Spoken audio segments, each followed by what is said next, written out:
If you or a family member have been hurt because of the careless actions of another person, call Walker, Texas Lawyer. They'll work to get you the financial compensation and justice you deserve. They have 40 years of experience, and you don't pay unless you win. Call 713-881-9653 today for a consultation or go to walkertexaslawyer.com. Oh, Brad, what have you done now? Broadcasting live from Houston, Texas, and around the world. TV host, best-selling author, and radio personality Brad Gilmore brings you a collection of conversations with stars from movies. Mark Wahlberg. Hey, how are you? The legendary Mr. Christopher Lloyd. Christopher, how are we doing? I'm doing good. Great introduction. Television. Jimmy Fallon joins us this morning. Jimmy, how you doing, my friend? Good morning. Thank you so much, Brad, for having me. I appreciate this, bud. Kelly Ripa. Brad, thank you for having me. Comedy. Jay Leno joins us. Jay, how you doing? Hey, Brad, what's going on? Gabriel Fluffy Iglesias. Good morning. Music. Lola Monroe. Thank you. Thank you for having me. The legendary frontman of AC/DC, Brian Johnson, joins us right now. Brian, how you doing? Good morning, Brad. What looking to talk, you me funny lad. Grammy Award winner Maya joins us. How are you? And more. This is The Collection. Now your host, The Boat, Brad Gilmore.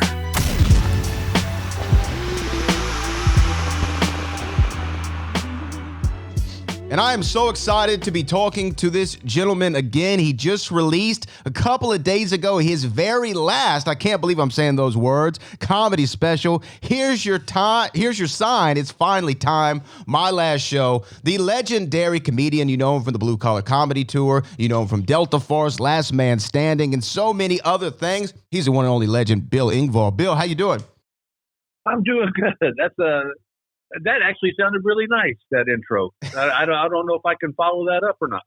Oh, no, you can surpass it for sure. Talk to me, though, like, I was surprised when I saw this was going to be the last. You know, you seem to have, you're one of the few comics, and I actually truly, honestly mean this because I'm such a big comedy fan, who I've never seen, you know, have any ring rust, for lack of a better term. Every time I see you, you're sharp, you're funny, you keep thinking of great bits to do and keep entertaining audiences the world around, and definitely here in Texas, we love you. Why was this the last show you wanted to do? What made you make that decision?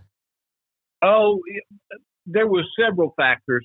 One, first off, I always knew that this would end at some point. I never wanted to lure myself into that thinking that this is going to go on forever. And you know, I got to be honest with you. I say this with all due humility. I got to achieve every goal I wanted in this business, and I always said I never wanted to do this job just for the check, because that's not fair to the fans.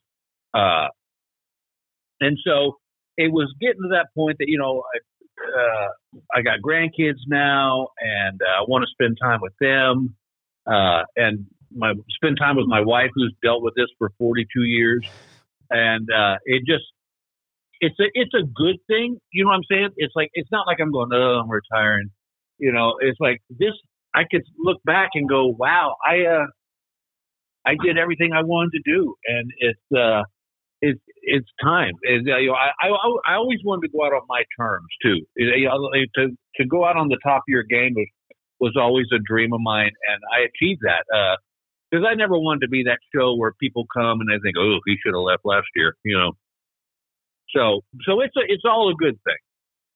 I understand that, and I 100% appreciate and can respect that. And God bless your wife, 42 years. That's incredible in its own right, let alone being a comic and putting her in your bits and things like that. God bless her. But I guess putting this special together, knowing that, okay, this is going to be my last one, I'm winding things down.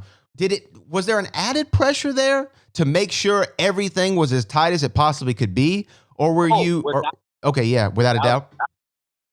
Yeah. You know, because that's, you know, I was, when I was putting this show together, I looked at it as, this is the last thing people are going to see.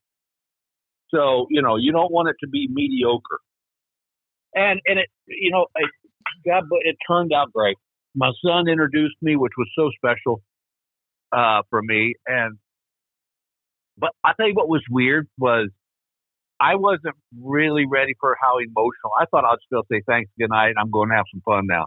But when I said good night, and I realized that was probably for the last time, and I'm leaving something that has defined me for the last 42 years, And but I will tell you this: I've slid into retirement, and I'm loving it.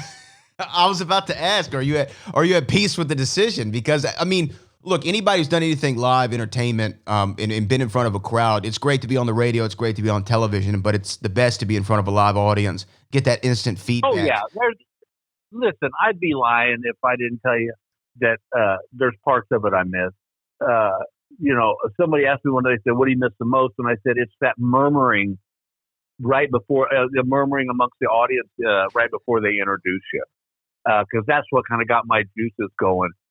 But yeah, it's hard for me to watch stand up right now. I'm sure that'll get better as time as the wound heals, as they say. But it's like I had one show after I retired, but it was because I had previously committed. It was a fundraiser. And the show went great. And my wife said, "What do you think?" I said, "It was really fun, but it didn't want to make me get back on the road." Because the road is hard. I don't think people who don't do this for a living don't understand how much the road takes it out of you. It's just the constant travel, and it just gets, I'm literally not making this up. That I knew hotels room service before I checked in because I'd stayed there so many times. It's like, and so I'm hoping one of these days, though, because the thing that I didn't get to do, and I would love to do it, is I was telling my wife, is maybe do like an RV trip and go see some of the cities that I played, but was not able to spend any time in to go look around, because it was just always in and out. Yeah, it's interesting you say that. One of the things that I do when I'm not here on the microphone is that, I lend my talents as a broadcaster to a pro wrestling show. And what those wrestlers do is very akin to the comics. You're going town to town, you're driving hundreds of miles, you're not ever seeing the city that you're in. I'm sure you've been in all 50 states, but how many of them can you really say you visited? Yeah. Yeah, I see. I just, I was fortunate. At least I got to fly. I can't imagine. I was telling somebody the other day that if I was a new comedian starting right now, I don't think I'd make it. Just because when I started up, clubs comedy was peaking. I mean, they were sold out every night, and the clubs were flying you in. And now I see these poor kids, and they're having to drive 500 miles to get 2 20-minute spots. I'm like, oh, I wouldn't have done it. Right. It's so saturated. There's so many, people out there and only a few slots. It is an interesting time, I'm sure, to be a comic, but things evolve and things change. They're trying to find new ways through social media and things like that to try to craft an audience. I would have given my left arm to have had YouTube way back then. Because now you can get seen by millions in a matter of seconds. And before, when I was growing up in the business, you were in the trenches. It was going club to club and hoping people remembered who you were and dealing with, nowadays you can put it's a great thing for them. I wish I'd have had it. You just cut up your bit into 2-minute videos and you got an instant following. Again, we're talking to Bill Engvall. Here's Your Sign. It's finally time. My last show is available now. It's streaming on Apple TV, Amazon Prime, YouTube, Google Play, Dish, several cable providers worldwide. But you talk about being seen by millions in an instant like they did on YouTube. But I have to tell you, I'm in my office right now. Over my right shoulder is a photo framed on the wall signed by one of the greatest of all time, Johnny Carson. And you were one of those few who got to experience that rare air of being on The Tonight Show with Johnny Carson. And I always hear if he gave you that okay sign, or even if you had the spot, the next night people were recognizing you on the street. At least that's how legend tells you. What do you remember about being on Carson? Well, first off, I'll always have Victoria Shaw will always have a bad mark in my book. Because I did The Tonight Show and I was supposed to go to the couch, but she went too long on her segment and I got bumped. So I will never, ever support Victoria Shaw. I understand. But it was, dude, that was what you worked your, to get on the Tonight Show, like you said, that made your career. And I got there, and it was pretty funny. The first thing I noticed was how small the studio was. On TV it looks huge, but it's tiny. I bet there's not 100 people in that. Oh wow! And Doc was there, Ed was there, and luckily, thank God, a friend of mine came by who had done the Tonight Show, and she told me, she goes, "Look, when you walk out there," she goes, "look at Doc, look at Ed, look at Johnny, and then start your show, because it's so overwhelming. Because you're like, oh my God, it's Johnny Carson." It's like, and it went great. It went by. It seemed like I was out there for like 2 seconds. It went by so fast, and it was something that, like I said, I'll always be able to look back and go, yeah, I was one of the fortunate ones that got to do the Tonight Show with Johnny Carson. Yeah, Fred DeCordova, who was the producer on the Tonight Show back then, had a phrase. I guess he would tell comics. I don't know if he said it to you, but it's a quote that I love. He said, "It's always nice when it happens good." And I'm sure as a comic, you can relate to that sentiment. Last question for you. Here's your sign. It's finally time, my last show. Since your retirement, since you said you're easing into it and you're enjoying it, have you been able to turn the comic mind off, or is that a skill and that a way of thinking that you'll never be able to shut off? I don't know that I'll ever be able to shut it off, and maybe I guess my hope is I don't.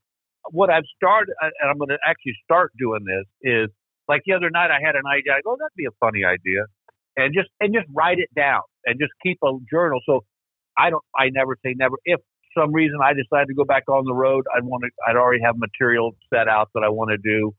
But yeah, it doesn't never leave your mind.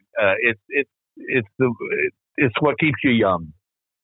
Yeah, I'm sure it is. Well, you know what? It's always nice when it happens good, and you've had an incredible career and an incredible special that people can watch right now. Bill Engvall, we appreciate you, especially here in Houston, Texas, taking some time for us. Oh, well, listen, and thank you guys for all the support over the years. If it wasn't for y'all, trust me, I know I wouldn't be talking to you right now. Well, we appreciate you, Bill. You have a great one, sir. Take care now.